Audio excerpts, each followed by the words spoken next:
All right, I just want to get this out of the way, like right at the beginning of the video.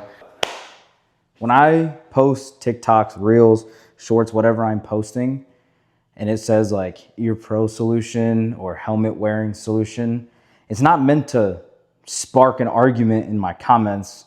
It's more so my solution to the problems that I've had. When it comes to gear, there's a lot of things that you have to consider, and a lot of those considerations become problems in the end very quickly. Optimize the gear to what you do in accordance with whatever SOP you got, whatever raid team you're with, whatever airsoft community, real life, real steel community you're with. Optimize the gear to fit you.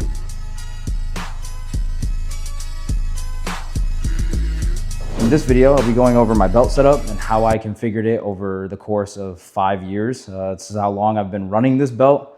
It hasn't been this configuration consistently throughout those 5 years, but this is the configuration that I'm gonna be using in the box on my next rotation. Baseline, I'm running a sub-second Operator 3.0. Sub-second makes great belts. I've ran this belt for, like I said, 5 years, and I have not had a problem with it. A little bit of background on sub-second, founded by a Green Beret out in 7th group.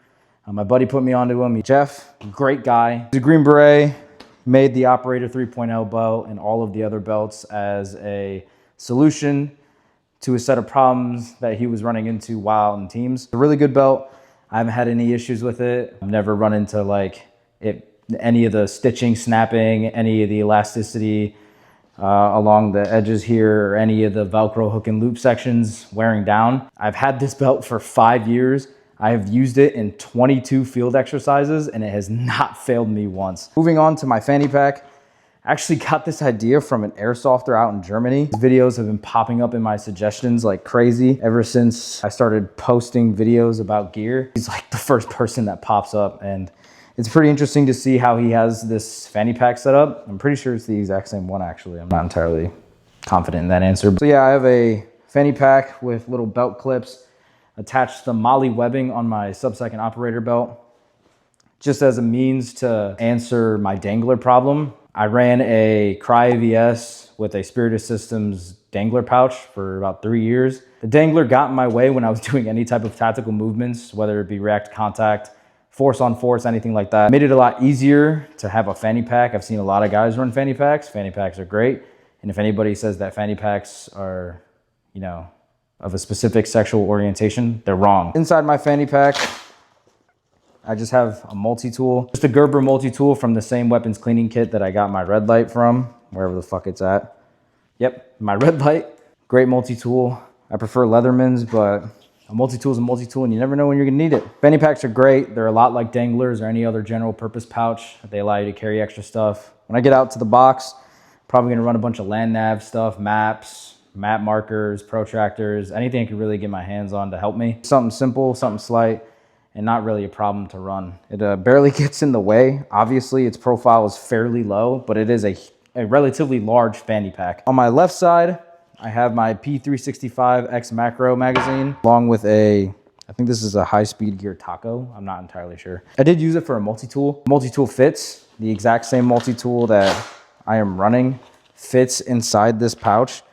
Makes it great for when I'm not running a pistol or anything like that. I just have extra storage in my fanny pack for, you know, whatever cool things I can find out in the box. But yeah, it's just a normal pistol pouch attached to the Molly. I plan on swapping it out for an S-Tac canted 40 degrees. I have a few issues indexing and re-indexing the magazine. Probably just an optimization issue, to be honest. Further on my left side, I have a rifle magazine pouch. It's funny enough, this pouch used to be a drop leg pouch for a rifle magazine. It was easy for me to use it that way because on my cummerbund, on my plate carrier, I had a lot of extra pouches, general purpose pouches, magazine pouches, tourniquets, things of that nature. So pulling this magazine out became a hassle. I would have to break my posture to, you know, use it.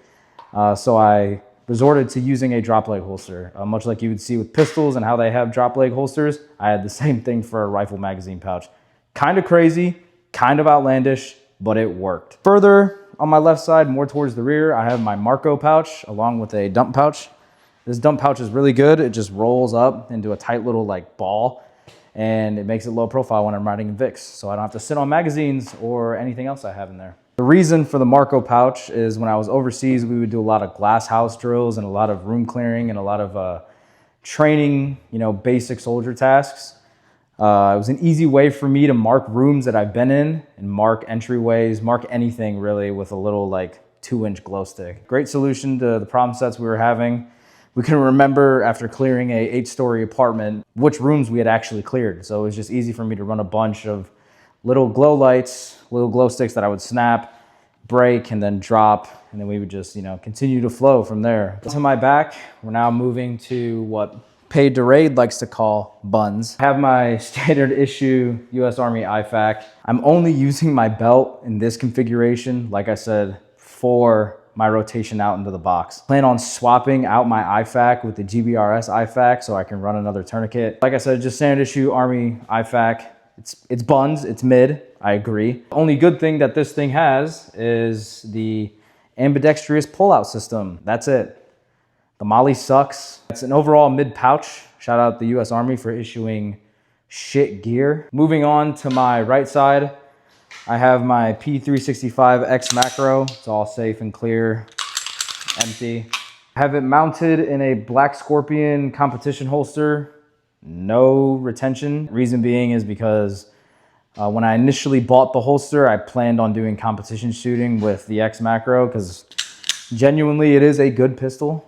We can get into that in another video about EDC considerations and things of that nature. It's slowly divulged into my duty pistol when I'm on the flat range with the boys doing hood rat stuff with my hood rat friends. I do plan on swapping it out to an Alien Gears Tier 3 retention holster for the 365X macro. Just need something to secure it. I ran into a lot of issues my last time on the flat range running this type of holster where there's no type of security or anything like that. So when I was running around, we watched the videos back after checking it, I'd see a lot of movement, and my fear was that my pistol was gonna fall out. So that led to me adjusting the retention a bunch, and sometimes the pistol wouldn't come out because the retention's too tight, or sometimes it would just fly out because the retention's too loose. Like I said, I plan on swapping it out to some type of retention type holster for when I'm running around. Like I said at the beginning of the video, these are just my solutions to my problem sets when it comes to gear. I'm not saying you have to run your gear the way I do. These are just solutions to the problems that I have.